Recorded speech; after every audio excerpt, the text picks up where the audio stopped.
Today on the Happi House, presented by Creative Kid Stuff, we're out with Amanda from Mama's Happi, and she's helping me find the best finds at garage sales. And then we're back at Mama's Happi, where Amanda will show us a simple way to redo a chair. And finally, making a harvest decoration out of something you might not expect. Stay tuned. Hi, I'm Happi. I learned early on things are much easier with a little help. I also have a few tricks of my own to share. It's go time, people. Welcome to the Happi House, presented by Creative Kid Stuff. Amanda, I always see the best stuff in your store, but then you tell me, oh, I just picked this up here, I picked that up there. But when I go to a garage sale, I don't see anything like I see in your store. Well, it does take being able to see it as you know it can be. So Okay. You're right. I hear that all the time from people, customers alike, that will say, I go to garage sales, I don't see this kind of thing. So I'm going to show you what you're missing. You always want to get there really early. You want to be the first ones there. Generally, I'm not looking for clothing, baby items, and those are big things that other people are looking for. Right. We're trying to find someone that's in their later stages of life because that means they've had things for a really long time. Okay. Okay. So we're looking for old, cool stuff. I right away noticed in the free bin these old cookie sheets. That's a treasure. Okay, how fun would these be if you would just attach a little hanging mechanism on the back, which Yep. is easy, and then they're magnetic boards in your kitchen. Hey, $0 spent so far. $0. Check. Let's make these into something Yes. fun. Here's another super fun find. That is Oh my gosh. adorable. Open it up because I want to see what it smells like inside. It Oh, smells good. it smells yummy old. I like Yeah, that. it's not icky. Okay, so this could What be is that? something really cute in your bathroom, right? I bet you we could rig something up in here where this holds product. Maybe it even mounts on the wall like a shelf. Yeah, I think this is coming home with us. All right. It's gonna be fabulous.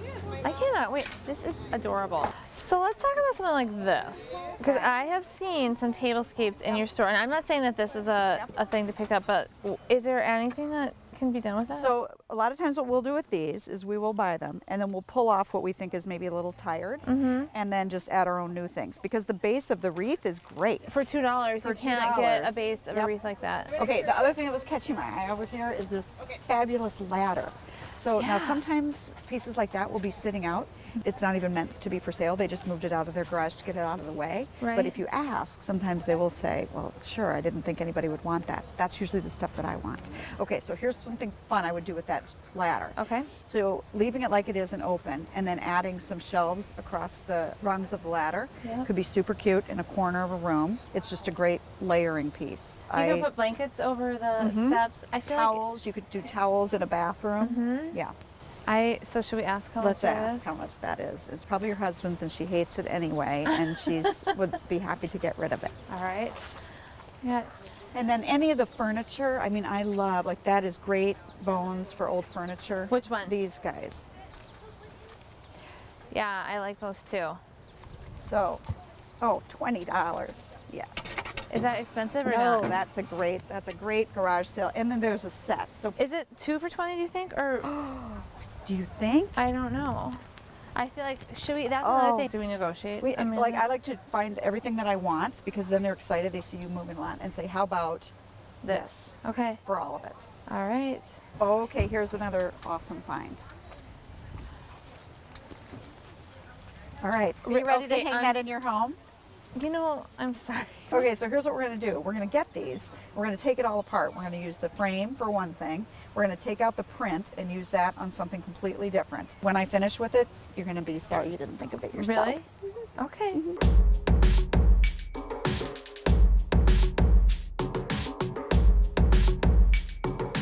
We found some stuff. I found a dresser for $25. You've got a squeegee. I'm not clear what's going to happen with Excuse that. me, I have 3 squeegees. Okay, Yeah. perfect. So now it's time to negotiate. Are you ready? Yes, okay, so here's what I always do. I quickly add up in what I've got, like kind of ballpark, so that you Yep. can say to them, because sometimes if you walk up and say, would you take 50 for all this, they can't think that quick to Right. think, what is that too much of it, you know? Yep. So I like to come up and say, okay, everything I've got adds up to 65, would you take 50 for the whole Yep. lot? Or, you know, Yep. so then they have an idea of, okay, yeah, I'll give you that much of a discount. And it's always good to garage sale with a friend so someone can stand guard, because you cannot set your things down, or Well, they will be gone. Like, I clearly needed a friend to stand guard of this, and my friend actually took it. So how is that helpful? Go with a friend. friend who's not into this stuff. So what are you interested in Okay. purchasing today? Well, we found lots of goodies. Thank you very much.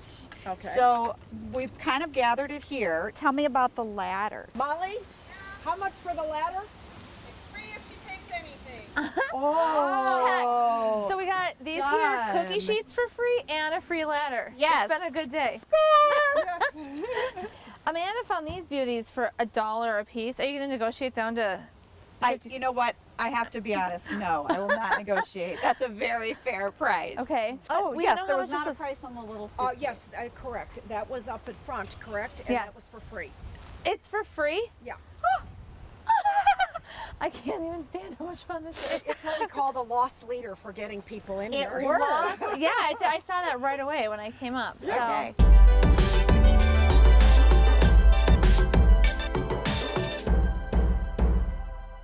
Amanda, this has been fun, but I think what's going to be even more fun is figuring out what to do with the things we've purchased. Thanks for the tips. Thanks for coming along. Absolutely. I'm a little bitter about you stealing my saltine tin. I'll but make it up to I'm you. gonna, okay, thanks. For more tips, visit thehappyhouse.com.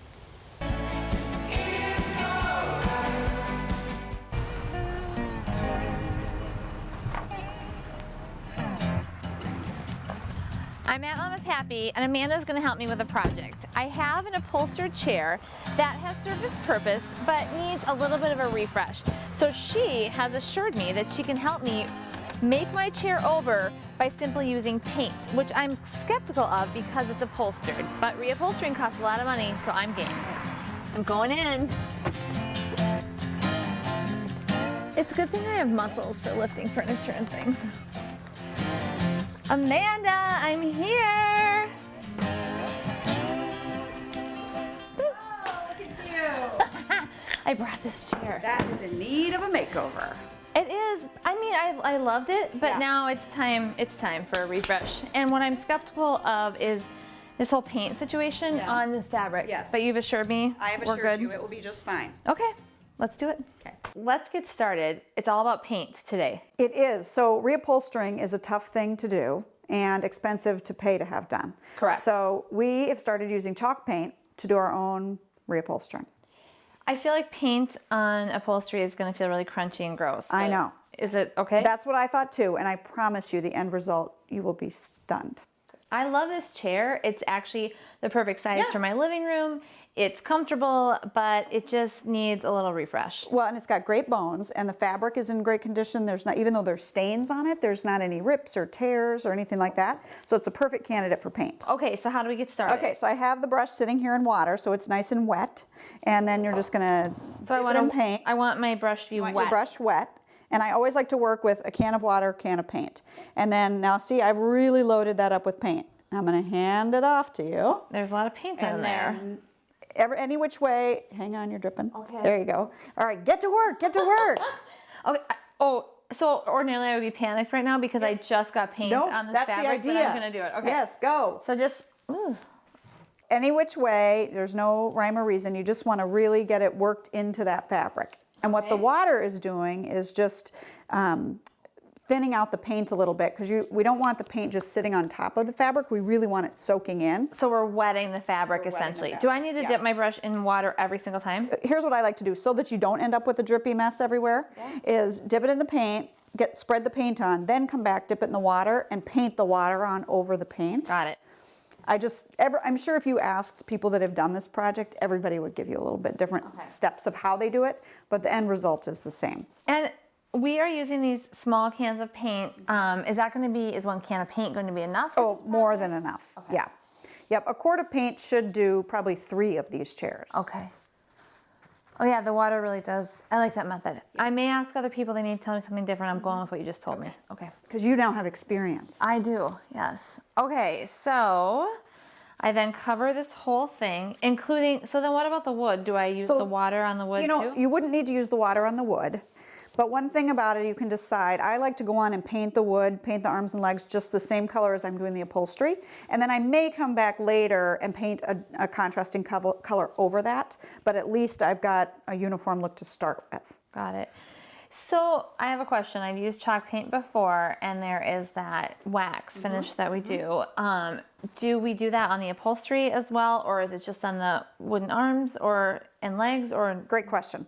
So definitely on the arms and legs, because that's where if it's going on wood, you definitely want to seal it. On fabric, you kind of have a choice. So once this dries, you're going to feel, it's going to feel a little crunchy. Okay, but we're not done. And then we're going to take our sanding block to it and sand it down. And you'll notice it'll feel just like the fabric feels before it was painted. Now some opt to go on and add wax after that. And what you're going to end up with is something that feels more like a soft leather. What's nice about it then is you can just wipe it down. So for chairs that get a lot of use, you might go for the soft leather feel, but the fact that you can wipe it down to clean it. Well, that's what I was going to ask. So if this chair, if I just wanted to look pretty, this painting system seems great, but like what if it's really going to get some use and abuse? Then I would absolutely wax it. And then the beautiful thing is if it got a stain on it or something that you couldn't get off, you just grab your paint right over that stain, grab your wax over it in 5 minutes. How durable is this? I have 4 kids, 3 of them being teenagers, and everything in my house really takes a lot of abuse. It's incredibly durable. Because that paint is soaking in the fabric, it's not just sitting on top, you really get a great durability out of it. And one thing I think about, because I've had this happen to me with like picnic benches and things like this, but like, it's not gonna, the paint's not gonna come off like on people's pants, or? It does not. Okay, because I know, we were worried about the same thing. I had to do it to be a believer, so. All right, I'm gonna keep painting. Okay, good.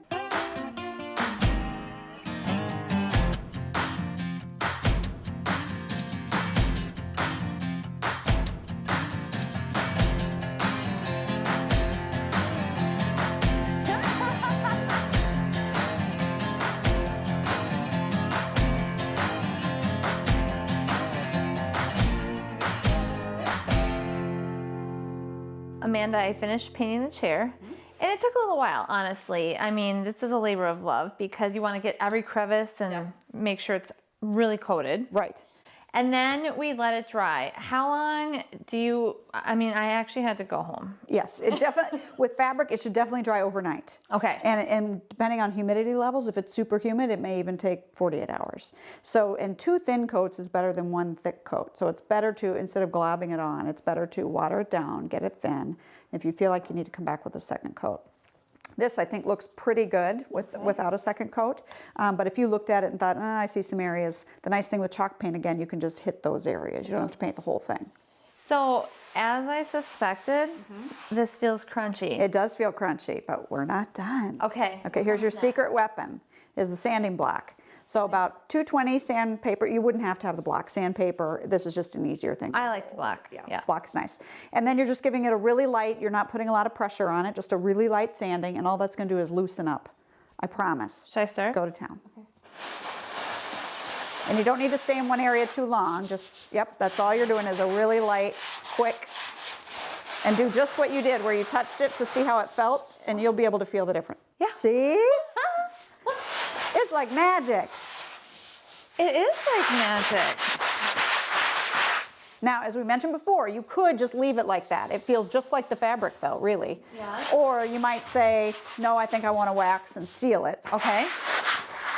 I feel like I do want to wax and seal it because the durability, but also the look. Yep. So how do I get started with that? Okay, so first you want to just get rid of the dust that's sitting on top. I just either wipe it with my hands, or if you don't like having all that on your hands, just get a cloth. Okay. Sometimes an old paintbrush just to brush that off. But as long as there's not any, major areas, it's fine. I'm all about less is more. Okay, good. Okay, All right. all right. We don't have to dirty another thing.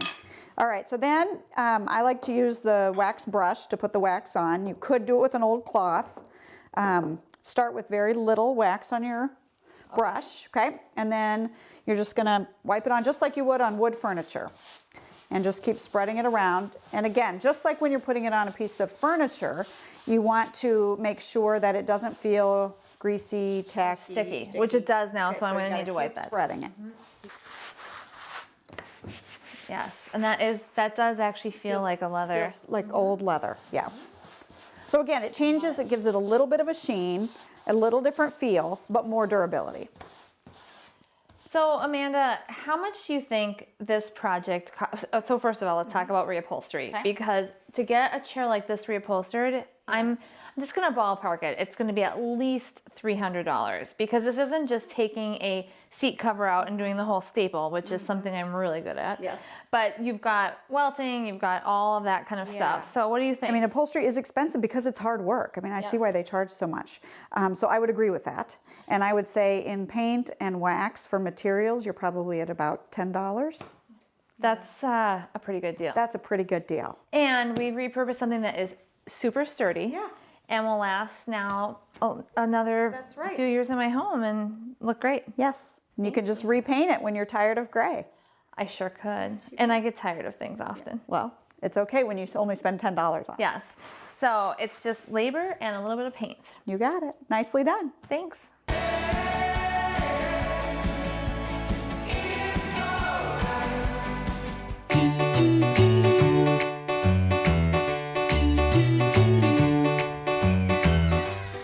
I'm back at Mama's Happy today. I have no idea what project we're going to be doing, but I was told to bring a roll of toilet paper. Only Amanda. I'm here, Amanda, and I brought my toilet paper. And I have to tell you, I have never been invited somewhere and been asked to bring a roll of toilet paper. So I was a little bit worried, but I know it's you, so I trust you. I'm sorry that you were worried. Actually, I was just running low on toilet paper, so thanks.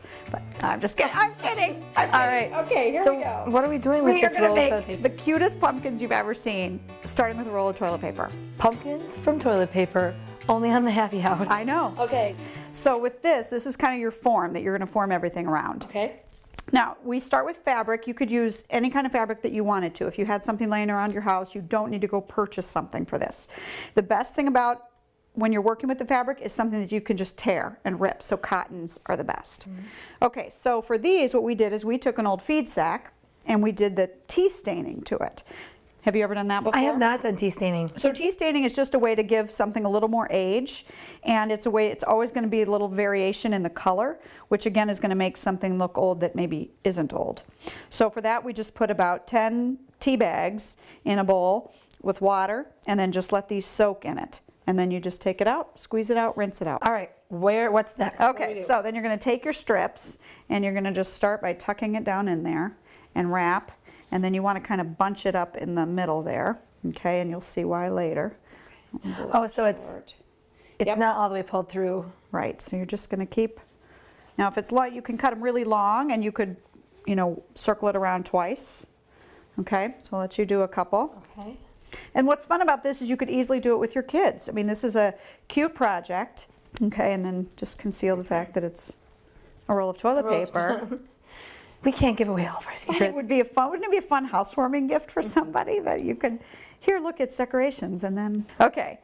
So So you cover the whole thing. cover the whole thing, so let's just pretend that we've done that. Okay. All right, then we're gonna take a little bit of moss, and you can buy this at any craft store. All right. Okay. So, And then I just use old sticks just from out in the yard. Just, the thicker the better, whatever you're able to find, and you're just gonna kind of stick it down in there. And that's why having that fabric bunched up in there helps to hold that just stem. one stick, I guess. Right, okay, now I'll just show you a finished pumpkin. So, isn't that adorable? It's You'd never know adorable. that was a roll of toilet paper in it's there. adorable. I can see a grouping of these too with like black and white gingham or some orange fabrics. This is a roll of paper towels instead of using toilet paper. Paper towels, and then you do the same finishing on that. So let's just say you just take your moss and your stick, And put it in there. plug it in there. And you've got this cute little grouping then. Isn't that adorable? I love it. This was a really fun craft. I understand you have another pumpkin craft for me too. Okay, so let's clear our space and get started on something else. Okay, so this one you'll be excited to know you're going to get to use power tools, your favorite. Okay, so with this one, you can buy these faux pumpkins at the craft store. It's basically styrofoam is what it's made out of. And it's nice with these because they come out oftentimes earlier than real pumpkins are ready, so you can make it happen. And then they last longer. And they last longer. Okay. Yes, okay. So for this one, now you can paint them any color that you want to do. Okay, and doing different colors or for a variety of colors in your kind of your fall palette is a nice way to decorate your table. Okay, so then a fun idea is to take your drill and you're just going to come around the pumpkin in random places. Now you could say mark out a word. You could mark out boo and drill the holes so that you can see that. And you've used a larger drill bit here. Maybe if we were doing boo or a word, we would use a smaller drill bit. Okay. Yes, I would agree with that. And then at the bottom, what did you do here? Okay, so here what we did is we drilled a couple of holes to get started and then just used a sheetrock knife and just took that to kind of cut all the way around. Very similar to actually how we would cut open the top of a real pumpkin. Exactly, exactly. Okay, so should we give it a whirl on this one? Sure. Now, would you like to do random, or you can do it in a random. design? Random is good. Okay. Just drill? Yeah. Just drill. Oh, that's really easy. It's really easy. I can even do that. All right. You could pretend it's harder and just look really strong. There you go. Just a little pressure. You Yeah. got it. You got it. Okay. Okay, so once we get all of the holes drilled in our pumpkin, then what? Okay, so then the idea would be to illuminate it from the inside. So that's where on this pumpkin where we showed it, you can cut a larger hole on the bottom.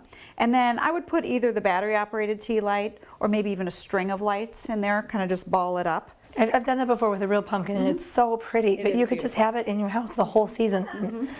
All right, perfect. Amanda, Pumpkin Crafts with you has been lots and lots of fun. The ideas, again, were creative, inexpensive, and easy to do. Thanks so much. Yeah.